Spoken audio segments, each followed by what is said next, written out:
Good afternoon, lovely people, and welcome to this watercolor tutorial. Today we are going to be tackling the background portion of this Morning Glory and Bumblebee painting. Let's go over our materials. First thing is paintbrushes. I will be using these three paintbrushes today from Water Lily series by Dynasty, beginning with this medium flat brush. Of course, I will link most of my supplies in the description below. This medium-sized cat's tongue, if you only have round brushes, they work as well. I like it because it has both a point and a flat, so it's very versatile. And a large flat brush. We have Payne's Gray, Permanent Green number 2, and Cadmium Yellow Light for paint. My palette is a plastic party plate. I have a shop towel for my paper towel, and 2 glasses of water. One is to be somewhat clean to mix with paint, and the second one is to wash off your paintbrush in. If you would like to copy or trace my exact outline, it is in my new book, which you can find in the link below. My watercolor paper is cold pressed today, and I have taped it to the back of a sketchboard to keep it flat while we paint on it. An eyedropper is optional to transfer water to your paint. We have a scrap paper to test our colors. And that is it for materials. Let's get painting. So you're going to start by moistening your paintbrush and scooping a little bit of paint out and placing it away from the original blob. This is going to make sure that your washes don't flow back into your clean paint and make a mess.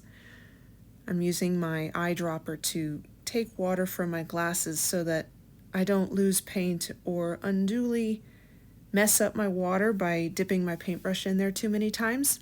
If you don't have an eyedropper, that's okay. Now my first wash here is a little bit on the bright side, so I'm going to add just a smidge of Payne's Gray to that and a little bit more water. Always make more paint than you think you need. Running out halfway through a wash is so annoying, and if your paper dries before you're ready, it can cause things like streaks to form, and we don't want that. Alright, that looks good. Looks very leafy. I like it. Now we're going to create a shadow color. I didn't even wash my paintbrush off. It's okay if it has a little green in it. But we're beginning with mostly Payne's Gray. And that looks good. It's mixing well with our medium color. We are good to go to mix our highlight color. I will be speeding up some of these repetitive processes to keep the video a little bit shorter. Please feel free to pause the video at any time in order to catch up. I'm just trying to keep this from becoming a little bit boring or long-winded.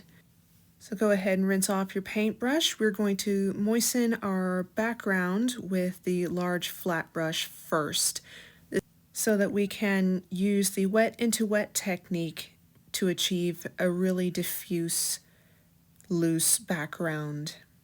You want to cover the paper as rapidly as possible so that you don't end up drying in one section before you're quite done applying the water. Our goal here is to have the paper evenly coated in a way that is glossy but not swimming. We shouldn't have drips or puddles. Likewise, we shouldn't have any dry patches. So we're going back to the cat's tongue and picking up some of that middle green. We're going to use this to loosely block in some large leaf shapes and generally green up the background. I'm being very loose at this point. I don't really know where I'm going with some of it.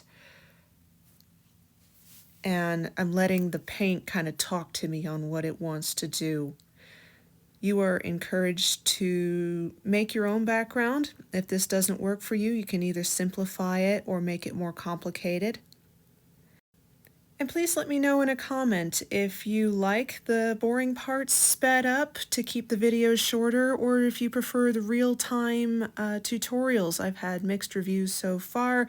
I'm trying both to see what works, and I really appreciate your feedback so that I continue to make these videos as excellent as I possibly can.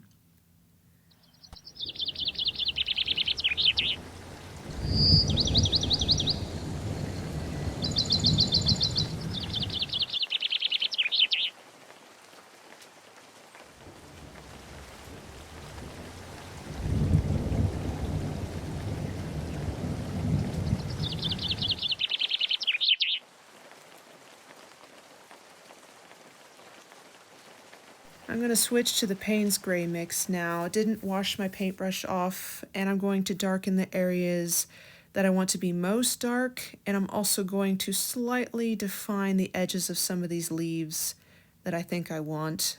They change a little bit through the video though, so if it's not looking great immediately, don't worry about it, because there's plenty of room to change things around. This is your painting, people. Enjoy the process. Watercolors are a very surprising medium, and it's good to let them do what they want to do.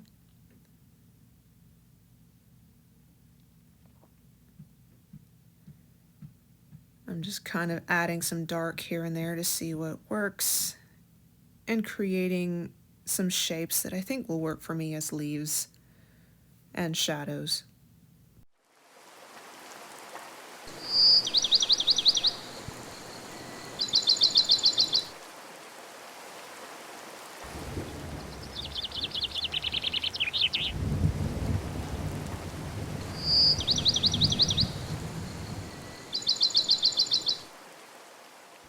Okay, everybody, let's rinse off our paintbrush. We're going to start adding some highlights with the yellower mix.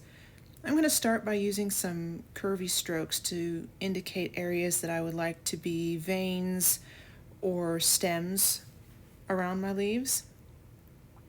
We want these to be nice and bright and highlit. And these can be pretty vague still. We're going to tweak these a lot over this tutorial, so if they're not quite the thing, don't worry. We're still just kind of feeling things out. You also want to use this mixture to add to any areas of leaves you think need to be warmed by the sun or which are getting more sunlight. Those need to be warmer. Using the edge of my cat's tongue to drag color through this corner up here to add some stems or branches. We can also use the edge of the cat's tongue to define the edges of some leaves as well. If you want to use broader strokes or cover more territory, you want to use it flat side down. If you're doing things like detail work, you'll use the edge or the point of your paintbrush. And this goes for flat brushes as well. All right, we're done with that. We're going to rinse off our paintbrush and pick out some highlights on some of these leaves. I am so sorry, but most of this technique has been covered by my stupid wrist. And all we're going to be doing is lifting out some of that color with a damp paintbrush. If you start to push the color around, it means it's time to rinse off the paintbrush, take off the excess water on your paper towel, and go back in again. Now I'm beginning to deepen some of the shadows between the veins of the leaf with the medium green again. I'm using more of the tip of my paintbrush for these so that it doesn't flow as far. But this side of the leaf, I think we need a little bit more shadow on, so I'm going in slightly heavier with that green. And we can also darken up the corners down here. As a general rule of thumb, I usually try to darken the bottom corners of my compositions and leave the top corners lighter. What this does is it weighs down the bottom of your painting and directs the gaze up towards your subject, in this case the bee on the flower. And it gives us the impression that the top of the paper is receiving more sunlight.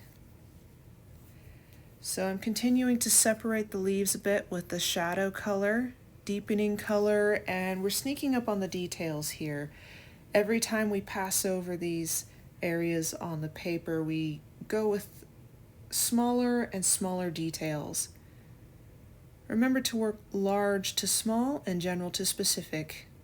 Break it down into big pieces first and then work your way towards detail as you go along and become more confident with your shapes and placements.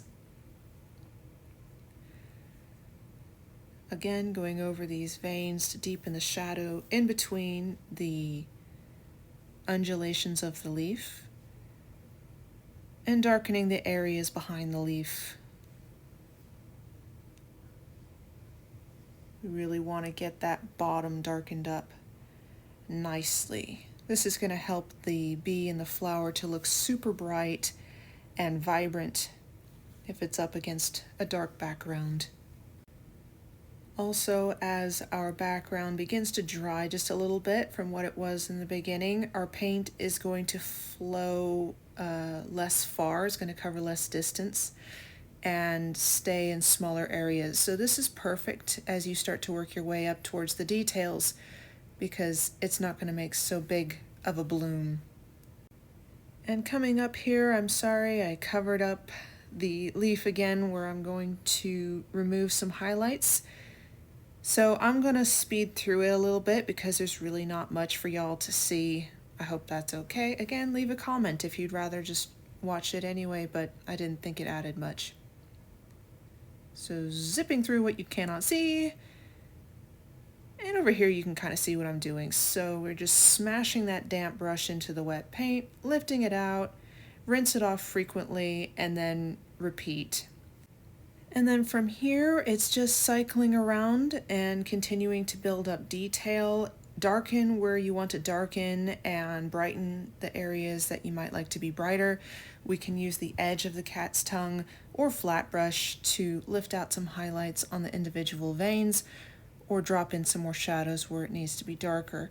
And there you have it, folks. There's our background done. We're going to let this dry and the paint do whatever it wants to do.